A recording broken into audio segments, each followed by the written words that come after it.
Aguascalientes, estado ubicado en el centro geográfico de la República Mexicana, estado de grandes tradiciones, rica cultura y una historia digna de aprender. Este es el momento de conocer sus orígenes, de descubrir su fundación, de saber cómo empezó la historia de mi tierra.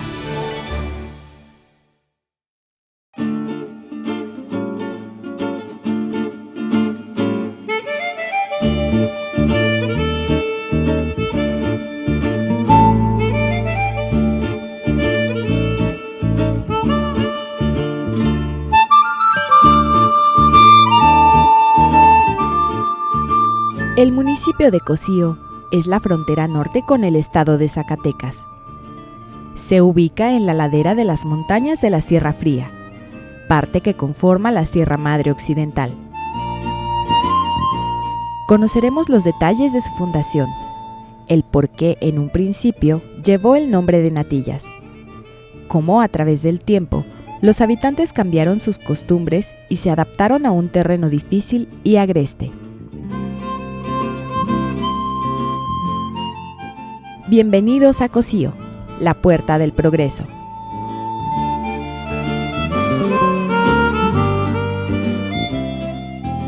En tiempos ancestrales, esta región fue ocupada por tribus nómadas llamadas huachichiles, muy aguerridos y salvajes, y su nombre significa cabeza pintada de rojo. Eran descendientes directos de los chichimecas, que tuvieron asolada la región por muchos años. Una vez que los españoles lograron conquistar a la Gran Tenochtitlan y sus alrededores, se dieron a la tarea de colonizar el norte de México. Esta vasta zona también era conocida como Árido América. Fue entonces que llegaron a este lugar los primeros colonizadores, siendo el conde de Rul quien marcó sus límites y estableció la primera hacienda, que después conocimos con el nombre de San Jacinto. En el siglo XVIII, la hacienda de San Jacinto fue propiedad del Colegio de Jesuitas de Zacatecas, perteneciente a la Compañía de Jesús, hasta que en 1767 la congregación religiosa fue expulsada del Imperio Español. Esta situación provocó que sus propiedades fueran vendidas. La hacienda la adquirió don Pedro Romero de Terreros, conde de Regla. Cuando murió, se la vendieron al coronel Diego Rul, que también fue propietario de las haciendas de Cieneguilla, Ciénega Grande y Tetillas. Tanta era la tierra que tuvo este hombre, que resultaba imposible administrarla, por lo que importantes fracciones se entregaron a medieros y arrendatarios para que las trabajaran.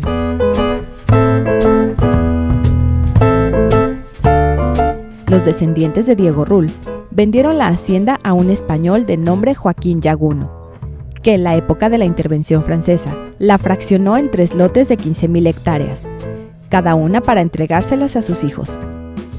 Tiempo después, don Carlos Yaguno, nieto de don Joaquín, se convirtió en el único dueño del lote centro de la hacienda de San Jacinto, que después de la separación del rancho de Mesillas, tenía una extensión de 12,000 hectáreas.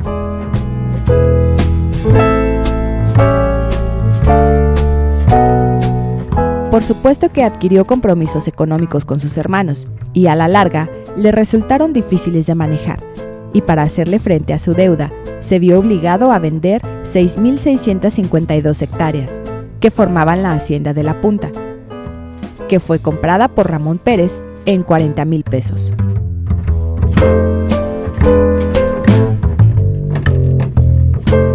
La hacienda de San Jacinto, que en sus buenos tiempos llegó a contar con 45,000 hectáreas y que fue ejemplo al ser la mejor productora de maíz, frijol y chile, terminó con una superficie de 3,700 hectáreas. En esos tiempos, dependieron de ella Natillas, La Punta, Mesillas, Carboneras, San Antonio, El Río, Los Hornos, Ojosarco, Chiquihuite y Tepetatillo. Poco a poco, fue perdiendo poderío hasta quedar abandonada.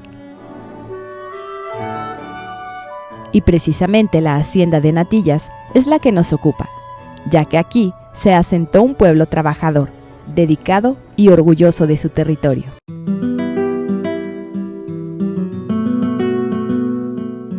Pío Bermejillo fue un acaudalado empresario originario de Balmaceda, España. Llegó a México con la intención de adquirir bienes inmuebles, comercializar abarrotes y otorgar préstamos a particulares y al gobierno. De esta manera, por hipoteca vencida, se apropia de la estancia o hacienda de Natillas. Este nombre se debe a que se producían vastos productos derivados de leche. Por obvias razones, él no sabía ni lo que había adquirido. Fue entonces que se acercó a su firma mercantil, don Cornelio Acosta, con la intención de solicitarle dicha hacienda en arrendamiento.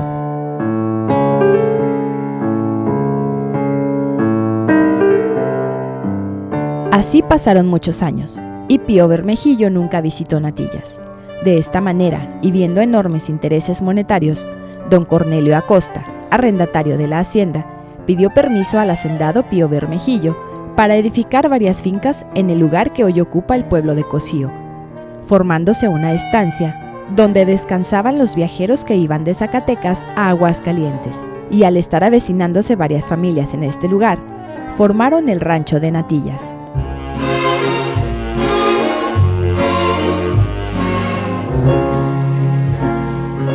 En la segunda mitad del siglo XIX, Cornelio Acosta ya había ideado la manera de rendirle supuestas cuentas al empresario Pío Bermejillo. Este se las creyó y entonces Cornelio Acosta, junto con el licenciado Luis de Cocío, quien fue la persona que tuvo a cargo hacer las gestiones para elevarlo a municipio, fundan legalmente el pueblo de Cocío, el 28 de diciembre de 1857.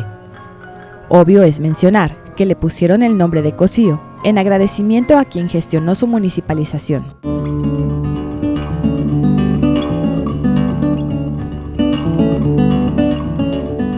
Cocío es el más pequeño de los 11 municipios que conforman el estado, pero tiene un potencial humano de alta calidad y gran responsabilidad. En 1960 se inició la construcción de la presa de Natillas, ya que el gobierno del estado puso como condición para elevarlo a la categoría de pueblo que contara con el agua suficiente para las necesidades de la población.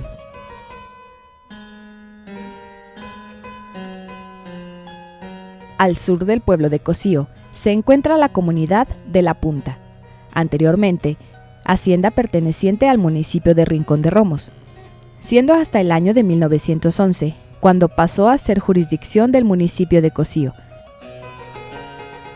La hacienda de La Punta, a lo largo del tiempo, tuvo muchos propietarios, entre ellos don Ramón Pérez, quien la vende a don Rafael Arellano Ruiz Esparza. A principios del siglo XIX, o sea, a principios de 1800, en esa época don Carlos Yaguno la vendió a don Ramón Pérez, la hacienda de La Punta. Y en ese tiempo se le conocía inicialmente como La Punta del Rincón, así. Después del mismo siglo, ya a fines del siglo de 1800, del siglo XIX, don Ramón Pérez se la vende a don Rafael Arellano Ruiz Esparza. Le agrega un aumento al casco de la hacienda, un aumento para el lado del Camino Real, donde pasa. Sí, hablemos posiblemente la reconstruyó o la aumentó esa construcción a fines del 1800, hablamos de 1880, 1870 y tantos por ahí, fue cuando la adquirió. Don Rafael Arellano Ruiz Esparza se la hereda a don Rafael Arellano Valle, que era hijo de él, uno de los hijos de él, porque tuvo más hijos, don Rafael Arellano Ruiz Esparza, que por cierto ambos fueron gobernadores del estado de Aguascalientes. Don Rafael Arellano Ruiz Esparza en la época de Porfirio Díaz y don Rafael Arellano Valle en la época de Álvaro Obregón, de 1920 a 1924. Fue en esa época en que don Rafael Arellano Valle pues fue un hacendado bueno, noble, dentro de lo que es la vida hacendaria, ¿verdad? Él se preocupó mucho por la educación, sobre todo aquí de La Punta. fomentó mucho la educación aquí en La Punta, la escuela primaria, sobre todo. Se preocupó porque los hijos de los peones supieran leer, que eso fue lo básico, era lo básico que se pedía. Hizo muchas cosas cuando estuvo de gobernador y después también se portó bien con la gente tiene muy buenas referencias de él, de don Rafael Arellano Valle, tanto así que duró la hacienda hasta 1936.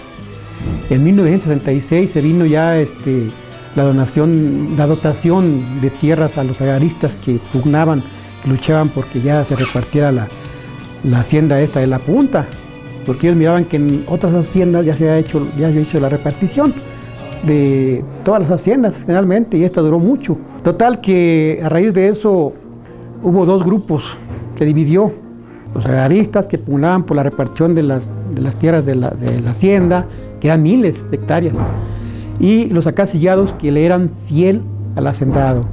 Hubo una división terrible, tremenda y pues, siempre preocupante. Incluso platican que estuvieron a punto de enfrentarse, cortaron cartucho a ambos grupos. Entonces un señor que se llamaba don Victorio Cedillo, también de aquella época, ya falleció, y habló fuerte e hizo un llamado, que cómo era posible que entre hermanos, entre parientes, se fueran a matar por esa razón. Favoreció para que no hubiera esa división de gente, esa división de la sangre, ¿verdad? Por decirlo así, porque estuvo a punto de haberla. Incluso ya se estimaba de que esa nueva comunidad que iban a hacer de los agaristas se iba a establecer por los punteados, la primera votación que hizo el hacendado para el lado sur de aquí de la hacienda de él. Iban a hacer ahí otro rancho, otro pueblo como este. Y gracias a ese llamado de atención de don Victorio Cedillo, se evitó que hubiera dos comunidades, como las hay en otras partes. Así se dieron las cosas en aquel tiempo. Afortunadamente aquí en nuestra comunidad hubo gente conciliadora, razonable, pues que hicieron entrar en razón a la gente, sobre todo para no derramar sangre. En mi caso, mi abuelo materno era agrarista y mi abuelo paterno era acasillado. Fíjense hasta dónde llegaban las cosas, ¿verdad? Pero gracias a Dios, a esa sensata conciliación de ese señor y demás señores posiblemente que lo apoyaron, se evitó esa división. Y nada más estamos como una comunidad grande que es la segunda después de la cabecera municipal.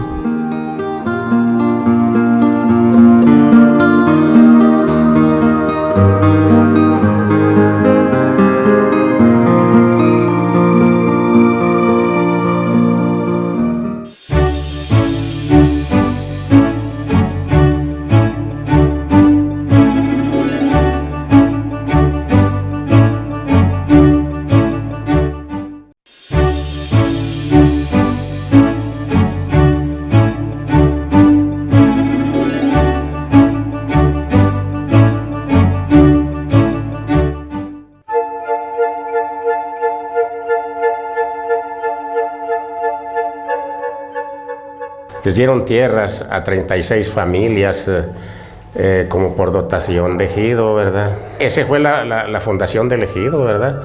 Cuando solicitan allá a México y esto, ¿verdad? Y se les dieron, se formó de dos haciendas. De la hacienda de Saucillo se tomaron, que decían 103 de riego con la presa, tienen una presa, y 390 de temporal de la hacienda de Saucillo, y 1851 hectáreas de agostadero, cerril, es la primera dotación, ¿verdad?, de ejido. Y de allí, pues ya el patrón ya no ocupaba esos, ¿verdad?, había casillados y todo, pero como al patrón le quedaba un poquito de terreno talla más, que ya había sido fraccionado por el refugio de Providencia, esta hacienda, ¿verdad?, por los de Cocío y por los del Salero. Entonces, pues ya había sido fraccionada y quedaba ya nomás una partecita. Entonces esos que agarraron, que le digo 103 de riego y 390 de temporal, las agarraron, les dijeron que si querían aquí así derecho, para medirles aquí derecho, y si quedaban a gusto allí se las dieron en provisional el 35. Para el 25 de marzo del 36 fue resolución presidencial y ellos contestaron que allá se quedaban allí. Lo que les dijo don Rafael Arellano, al que encabezaba, que lo que hacía era arreglarles el derecho del agua a esas gentes, ¿verdad? Para las 36 gentes, resolución presidencial, para que le siguieran dando cuando hubiera, cuando no llueve, pues, ¿verdad? Imposible. Y de ahí se formó el ejido y le quedó una partecita a él. En 1930, mientras se hacía la dotación de tierras en todo el país, en la hacienda de La Punta, los trabajadores estaban temerosos de tomar sus parcelas. Entonces, viendo que haya casillados y otros que sí y otros que no, ya el comisariado hizo un censo, ¿verdad?, de todo y solicitó a México de cuenta una ampliación, primera ampliación de ejido, para que si se les contestaban que sí, pues todos ya, ahora sí, ¿verdad? No, pues sí le concedieron resolución presidencial. En 1939 ya era resolución presidencial. Y todavía no, pues los señores no querían agarrar los otros, que porque esto y que el otro, ya ve, y le iban a preguntar a don Rafael al mismo, porque él ya no estaba aquí, estaba en Aguascalientes. Hombre, que esto y que lo otro, ¿cómo ve, don Rafael? Mire, nosotros no sabemos, estará bien. No, hay ustedes, dijo, yo ya no. Entonces, hasta que vino, dijo, mejor voy a ir. Vino y les hizo una reunión a los de la ampliación, primera ampliación, y les dijo que se agarraran, porque si no se agarraban, pues se van a agarrar otros, porque ya está la resolución, ya está de allá, ¿verdad? No, pues entonces, pues sí, hay que agarrar, entonces sí, como se hayan repartido, ¿verdad? Entonces hicieron de la dotación y ampliación 115 ejidatarios. Y ahorita hacemos 157 porque unos llanos que eran de la ampliación, como eran planos, pues se les dio ahí a los de aquí y otros que a veces llegan y como quieran. Hicimos 157, pero los originales, que fue de dotación y ampliación, quedaron 115 ejidatarios. Pero ahorita hacemos 157 porque los reconoce después el gobierno, ¿verdad? Lo agrario.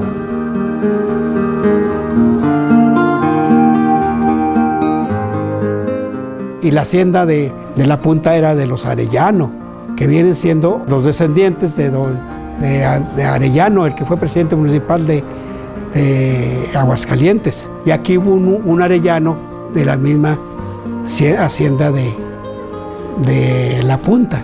Originalmente una escuela, pero estoy hablando de hace 40 o 50 años. Yo la visité, la última vez que la visité hace 20 años, ya estaba toda destruida y originalmente ahí era un tanque abajo, llovía mucho, todavía está el tanque. Mi abuelito Refugio Espino era mayordomo de la hacienda. Y ya me vine y ya mi mamá se metió a trabajar a la hacienda, era la que lavaba y planchaba. Y yo me estuve con mi abuela y ya crecí un poquito y allá yo iba con los señores, unas personas muy buenas, la señora Teresita y don Rafael, no, especiales, de buenas personas. Y no, pues me decía, no te vayas, María del Carmen, porque yo me llamo Carmen, pero él así me decía, María y la señora. Y ya, pues allí me crié. Y ahora crecí yo y ya me metí de recamarera. Y ya mi mamá trabajaba y yo, las dos ahí en la hacienda. Eran los que se iban a ver a los trabajadores, a ver si andaban todos, a ver cuántos habían faltado para hacer la lista y traerla. Los que habían ido a trabajar ese día y los que no. Era el que salía. Eran 3 mayordomos y salían donde andaba la gente trabajando. Sembraban frijol, sembraban maíz, sembraban de estos chile y todo lo que se puede sembrar en el campo. Aquí en el tanque que está aquí, abajito, sembraban trigo, hasta calabaza sembraban muchas también.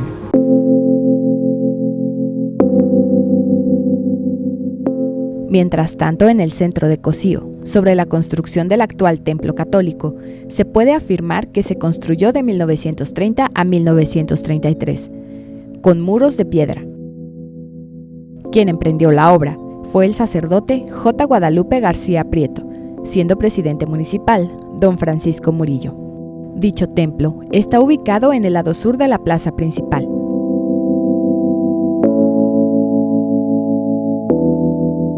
Fue hasta 1938 que, por cambio de sacerdotes, llegó aquí el presbítero Margarito Viramontes Hernández, el 1 de julio de ese año, quien de inmediato se dio a la tarea de tratar de arreglar tanto el templo como la casa adjunta, pues se encontraban en pésimas condiciones, en el total abandono. El templo había quedado por muchos años prácticamente en obra negra. Se inició el enjarre del techo y los muros. Se le puso piso de mosaico, pues tenía hasta entonces el piso de tierra. Poco a poco fue mejorando, hasta quedar como ahora lo conocemos. Por último, las torres se erigieron hasta el año de 1969.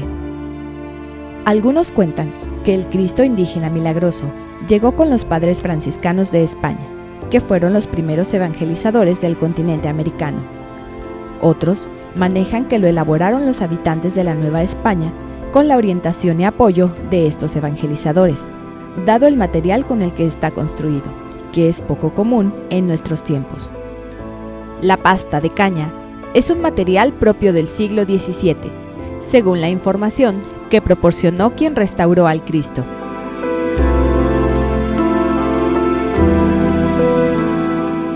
Así siguieron apareciendo poblados, también importantes en la conformación de este municipio. Tal es el caso de El Salero. En mayo de 1934 se dio la resolución de la ampliación de la comunidad del Salero, que somos beneficiados 79 ejidatarios en total que existamos en esta comunidad. Actualmente que esos son los que estamos beneficiados, y se afectó la hacienda de Natillas con ese parcelamiento. Póngale ya todos los primordiales, pues ya se fueron, ya se terminaron, ya estamos los nietos, los hijos, ya son los que estamos asistiendo con ese derecho, y ahí va otra vez para los bisnietos y todo. Pues ya las tierritas ya desgraciadamente ya no nos dan cosecha, porque ya se deslavaron, ya se erosionaron, como nos tocaron puros piedregales, puras piedregales. Aquí está loma, son puros piedregales, y ya se deslavaron, y ya ahorita lo que estamos solicitando es para poner nopal, porque ya tierra desgraciadamente ya no hay mucha para sembrar. Aquí en la comunidad del Salero nos manteníamos sacando estaño, pero entonces nos lo compraban y ahora pues ya no lo compran, y ya pues ya también ya se terminó todo esto así.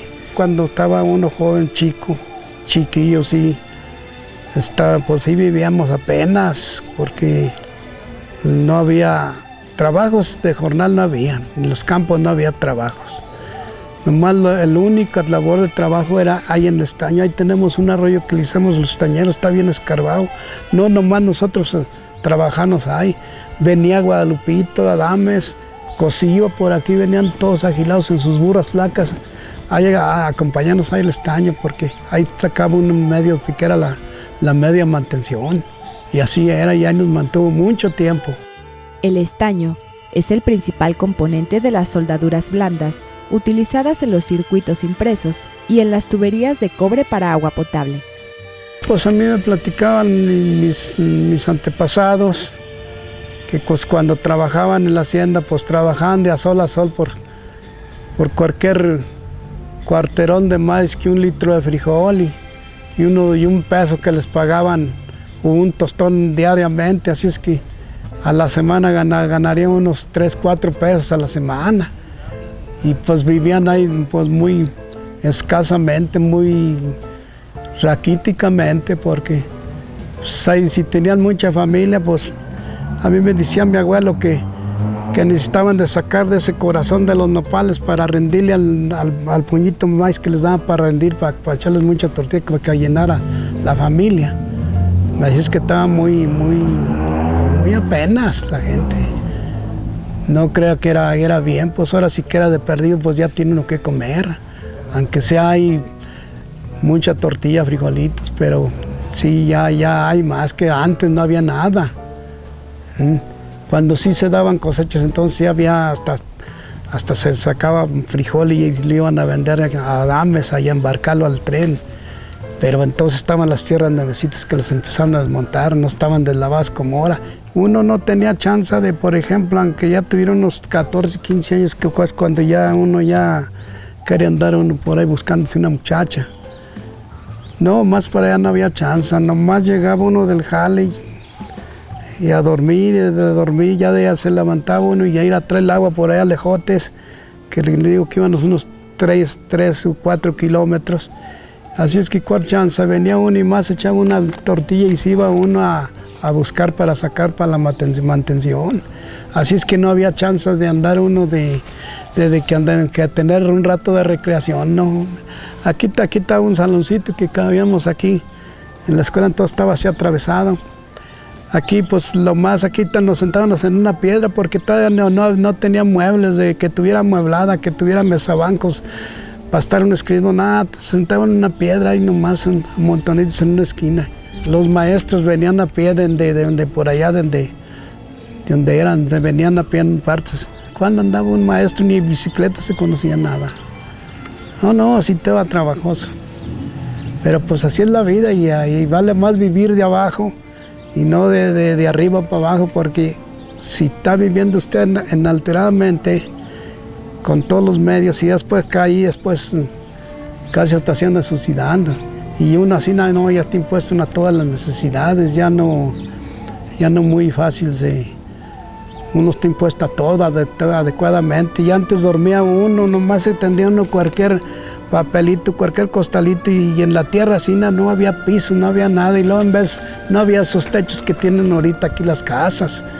No, eran techitos de zacate que traían uno del cerro de zacate cortador.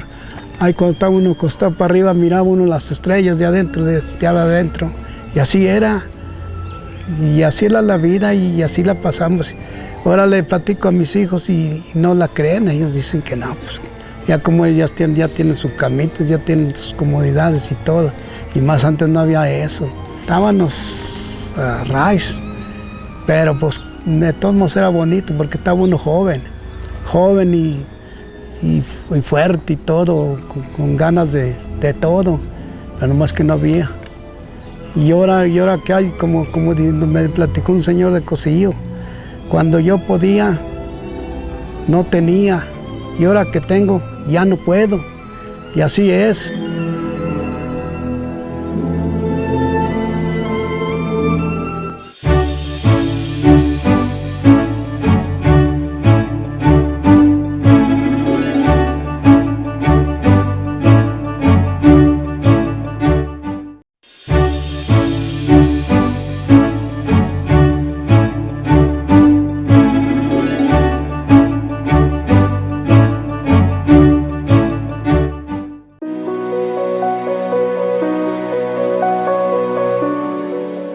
La fundación de nuestra comunidad aquí de Salero, la fundación la hicieron unas personas que se llamaba Jacinto García, uno de ellos. Su modo de trasladarse en aquella época en burros, eran burros, que tenía cada quien sus animales, sus burros. Que le querían poner el nombre a la comunidad. Ese nombre lo vinieron consiguiendo porque aquí abajo estaba una monera de San Pedro, que colindaba con San Pedro y el Salero, de unos 2 metros. Y allí se paraban los señores que venían a vender sal en sus burros, y por allá de arriba bajaban para acá, para Guadalajara, para todo eso. Le pusieron, entonces dijeron, pues ¿cómo le ponemos aquí al rancho? Dice, Pues póngale el salero, hombre, pues aquí paramos nosotros, aquí, con la sal, póngale el salero. Y por eso le dio poniendo el salero. Y se le quedó y se le quedó.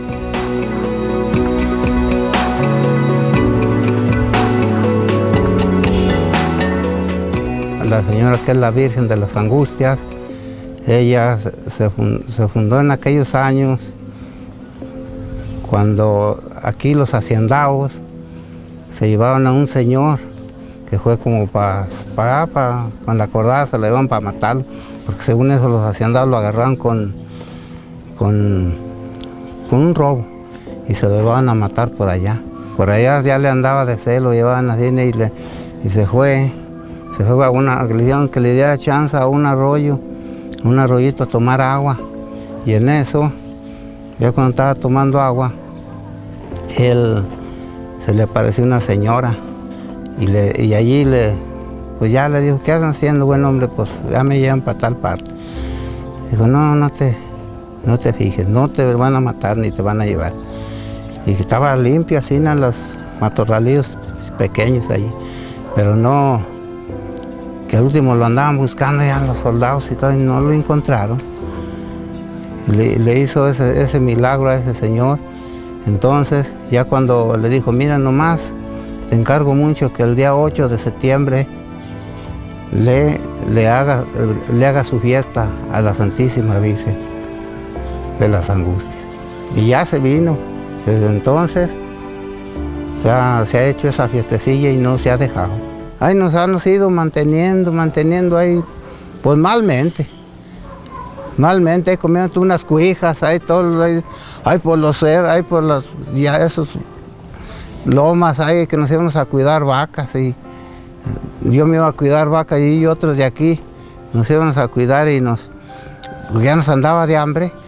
Los becerros mamaban las vacas y unos de aquí les quitaron los becerros y nos poníamos a mamar a nosotros mejor a la... Como ven, no, por eso digo que nomás viera qué hazaña nos pasaban nosotros. Yo me acuerdo que me robaba unos mazorcas y allá en el monte, allá juntarnos un montón de pasojos así de animal y echárnoslo para comer esquite. Y ya teníamos la hora de que que mamá nos becerros ya para que se nos fuera, no había agua. Ahí estaban también quitando los becerros para acá. Por eso digo que no, hombre. Nomás viera que, pues, qué traviesos y no, pues bueno, la hambre no era que eran los traviesos. El Jardín Juárez, o Jardín de la Plaza Principal, se construyó en el periodo de 1921 a 1922, ocupando la presidencia municipal don Darío Acosta. Se hizo la plantación de los árboles de pirul, que embellecieron aún más el corazón del pueblo. Y después, en 1969 y 1984, se le realizaron reformas sustanciales a todo el jardín. En el periodo de Antonio Cortés Martínez, se realizó el kiosco y se puso en funcionamiento la nueva fuente.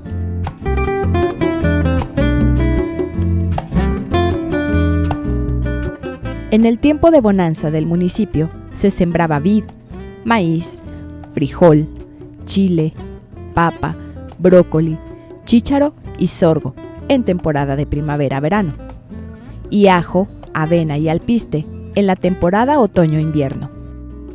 Después, el clima cambió y la forma de subsistencia tuvo que hacerlo también. En los años 60, nosotros estábamos niños, chiquitos. Mi papá incluso le tocó él trabajar en las minas, pero de mercurio.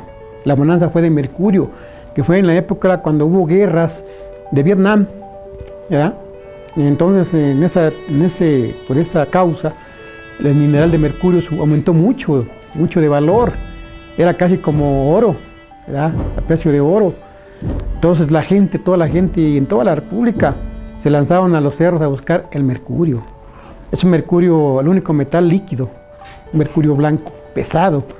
Y nuestros padres lo fundieron a lo lírico. Lo escarbaban, lo fundían a lo lírico y sacaban sus gotas de mercurio. Las echaban en un envase de vidrio. Y me acuerdo yo como si fuera ayer. Mi papá un día llegó de trabajar por ahí, aquí arriba de los cerros de la punta, y con una botella a la mitad de la botella, y él la puso allí y me dijo, a ver, mijos, éramos muchos, somos muchos los hijos, pues, cárguenla a ver si pueden, así nos dijo. No, pues pensamos que era agua, algo líquido así. No, lo pusimos, híjole, pesadísimo, y a él le dio risa, dijo. Este se llama mercurio, es el metal líquido.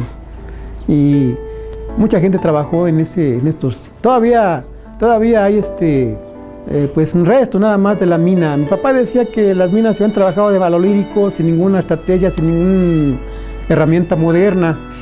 Él dijo que estaban mal trabajadas. Él todavía en 1992 o 93 denunciamos aquí, por idea de él, se denunció una mina donde estaban las minas de mercurio. Denunciamos 120 hectáreas y tenemos ahí el título todavía a nombre de él en ese año. Y pues ahí están las minas sin trabajar. Él sostenía, porque ya falleció él en el 97, sostenía que estaban mal trabajadas y que con una tecnología más moderna podría volverse a reactivar y a volverse a sacar el mercurio. Sí, porque él me mostró, dijo, mira, ven. A mí en lo personal me dijo, mira, en un lado del agujero del socavón se miraban piedras así ralas rojas, como la sangre, correas rojas. Dije, este es el mercurio, mira. No, las agarré pesadotas. Ah, caray, sí. Dijo, la parte roja es el mercurio en estado nativo. Ya cuando se funde, se hace gris, líquido. Pero así es una característica del mercurio. Claro, hay otras. Las otras en estado nativo también es gris, pero hay rojo y gris. Al rojo le llaman macho y al gris le llaman mercurio líquido. ¿Sí? Cae a veces solo cuando lo están escarbando, ya está como que casi fundido. Y ese macho que está en la roca como rayas de sangre, tiene que fundirlo forzosamente, pasar por ese proceso de fundición. Y sobre el estaño igual, fue lo mismo. Y mucha gente aquí se benefició con el estaño también. Hay muchos agujeros por ahí de socavones hondos de 2, 3, 4 metros, donde se enconchaban y a escarbar, seguir la veta del estaño o del mercurio. Total que en esa forma de laborar, encerrados y escondidos, todo el polvo, los gases, usted sabe que todos los metales traen gases. Las mismas rocas en sí traen gases, unos más venenosos que otros. Obviamente de mercurio hablamos de un gas 100% venenoso. Y muchas personas que trabajaban en mercurio fallecieron precisamente por eso. No luego, con el tiempo, porque le hizo mucho daño estar encerrados y aspirando los gases y el polvo. Eso fue fatal para ellos. Y mi papá, pues yo pienso que parte de eso le afectó, porque él falleció precisamente en el 97, falleció de hipertensión y un problema respiratorio. Se le llamaba venosa, el problema que le marcaron allí. Y nosotros, mi hermano y yo, mi hermana Félix, que también es maestro jubilado, comentamos y deducimos que casi también fue parte de tener el trabajo mucho, encerrado, sacando la veta del mercurio, escarbándola.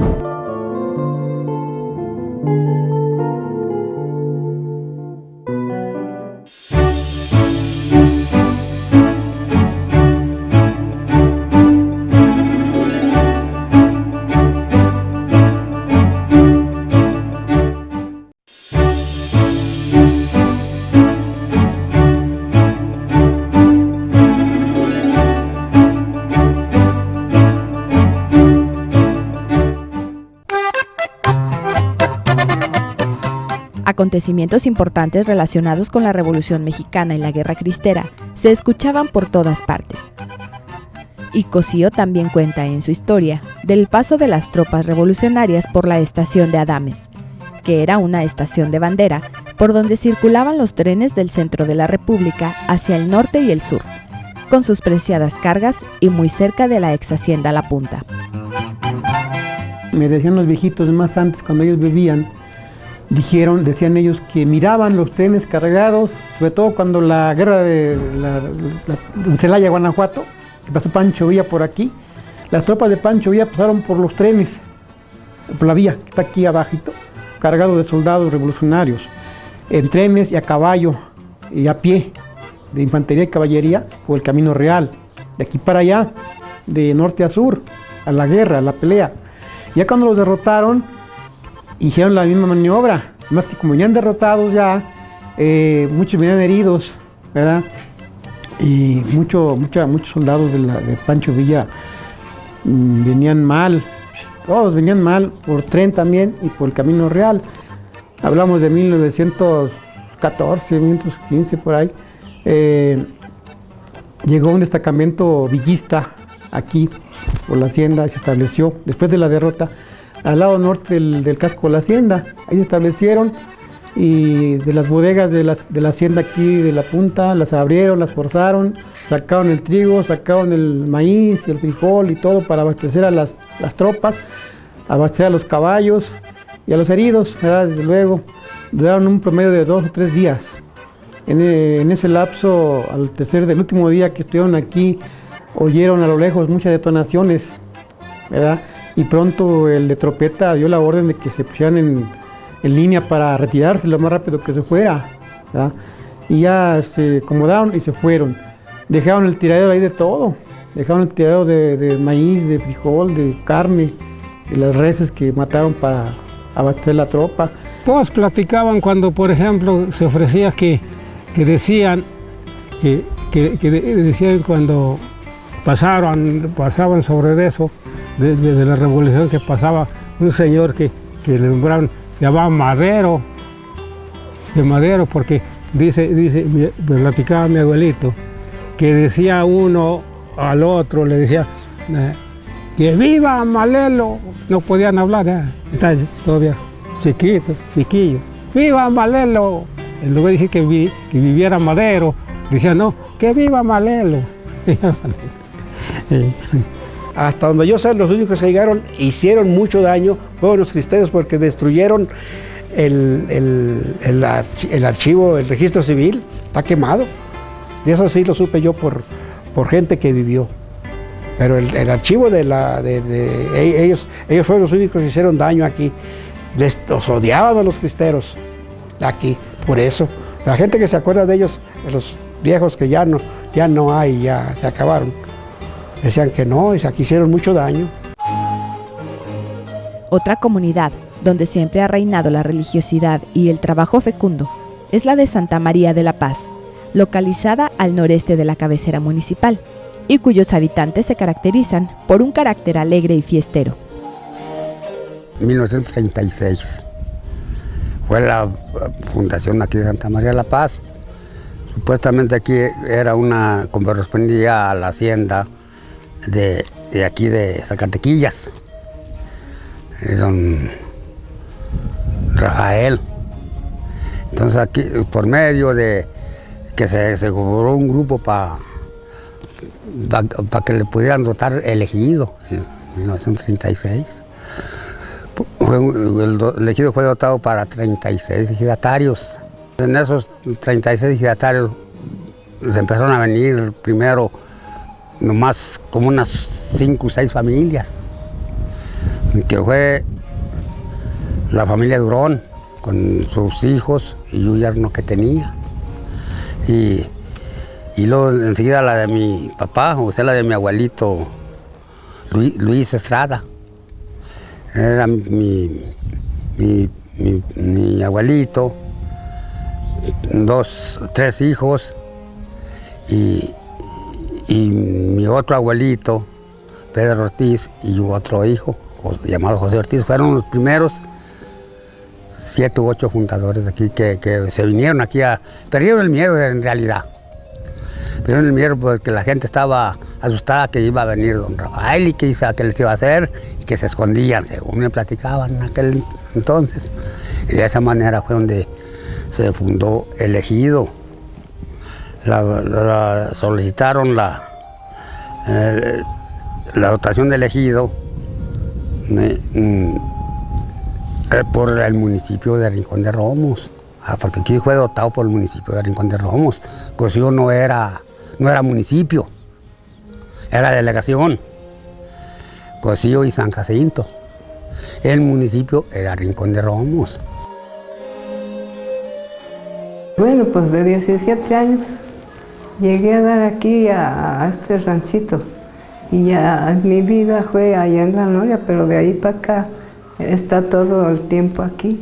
Pero ya cuando yo llegué ya estaba la capillita y la escuela y casitas varias de adobito. Y luego el río bien bonito, lleno de agua y todos árboles muy grandes, cubiertos, jaral y todo. Nomás se veía el chorrito del agua. Y ya gente lavando allí, bañándose. Y acá aquí en el rancho hacían en las casas, cada casa su pocito porque había mucha agua aquí. Aquí trabajaba toda la gente en el campo. Los hombres pues, las mujeres nunca.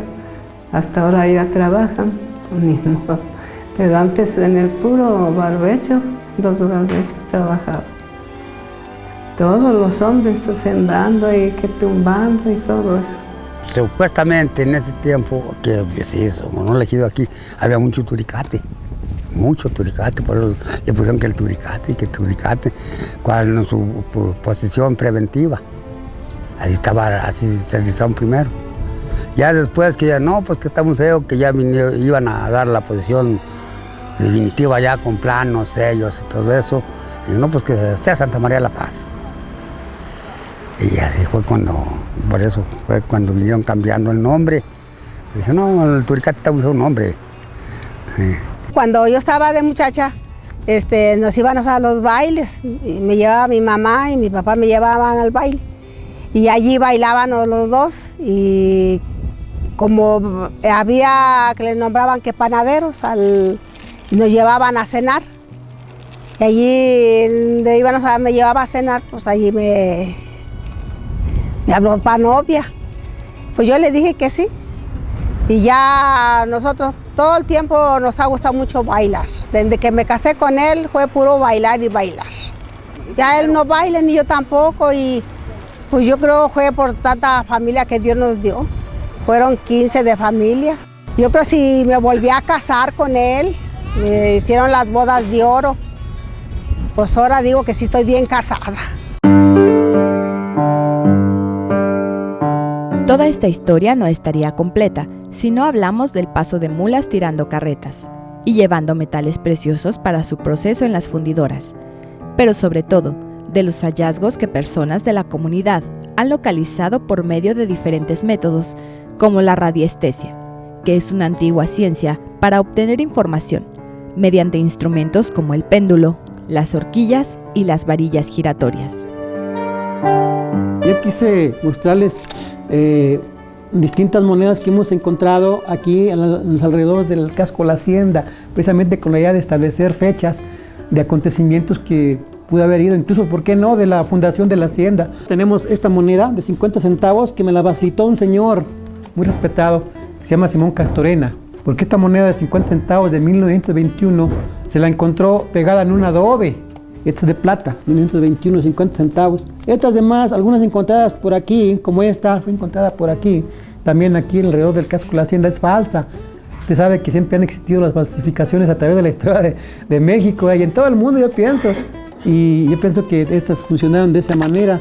Las eran de cobre, de bronce o de plomo, ¿verdad? Las de cobre y bronce las pintaban de plata para hacerlas pasar de plata. Y en aquella época pues la gente estaba un poquito más cerrada al respecto y lo estanciaban, ¿verdad? Y todo este padecerio de plata los hemos encontrado en el Camino Real, incluso en las haciendas, en los patios viejos, cuando había nopaleras y todo, todavía, y salían estos pedazos de pedacería. Estos pedacerías le llama mazacote. Mazacote porque estaba todo revuelto, todavía no era plata así limpia. Hemos localizado monedas, hemos localizado piezas de joyería, de orfebrería. Hemos localizado un sinfín de objetos que comprueban la antigüedad del camino. Y eso enriquece más el presente con el pasado. Es una gran oportunidad aquí en la Punta Cosí, Aguascalientes. El Cerrito de la Santa Cruz también tiene historia. Es el punto emblemático de este pueblo que refleja el fervor y respeto hacia el gran Creador. La Santa Cruz era una cruz ahí en el cerro donde estaba la iglesia. Esa cruz la veneraba, hacían la fiesta cada día de la Santa Cruz. Eran los encargados 4 señores que ya murieron. Era don Jacinto Hernández, el papá de la dinastía de los Hernández, y don Merced Adame, ya murió también. Había otro viejito que se llamaba don Angelito, que vivía aquí en la esquina. Ese viejito ya no se acuerda nadie de él, vendía charrascas. Y don Manuel Laris, que era el más joven de todos, él vivía exactamente abajo de la Santa Cruz. Entre ellos se juntaban y veneraban a la Santa Cruz. Y un día, fue por allá por 1985, estábamos don Manuel, Mauro Hernández, Martín Hernández, Rogelio Adame, que en paz descanse, y Manuelito, o don Manuelito Laris y su servidor. Me parece que también estaba Toño Cortés, no estoy muy seguro, pero bueno. Entonces, entre copa y copa, se nos ocurre, no me acuerdo a quién se le ocurrió decir, bueno, ¿por qué no hacemos una iglesia allí, una capilla? ¿Por qué no? Vamos haciéndola. Inmediatamente Mauro dijo, aquí está mi parte. Martín, su hermano, aquí está la mía. Rogelio, aquí está la mía. No recuerdo cantidades. Yo hice un cheque, no recuerdo la cantidad. Aquí está mi parte. Yo vivía en Estados Unidos. Entonces, ahí sembramos la semilla para lo que es ahorita la iglesia. Y no recuerdo que todavía hace 10 años no había presupuesto para eso. Y andábamos don Manuel Laris y yo pidiendo ayuda en todas las tiendas y en las comunidades.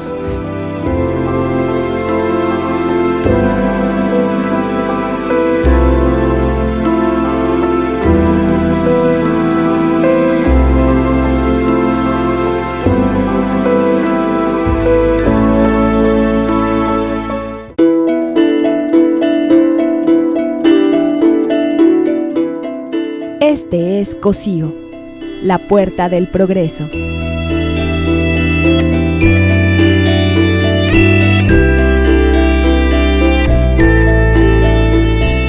Esta es la historia de mi tierra.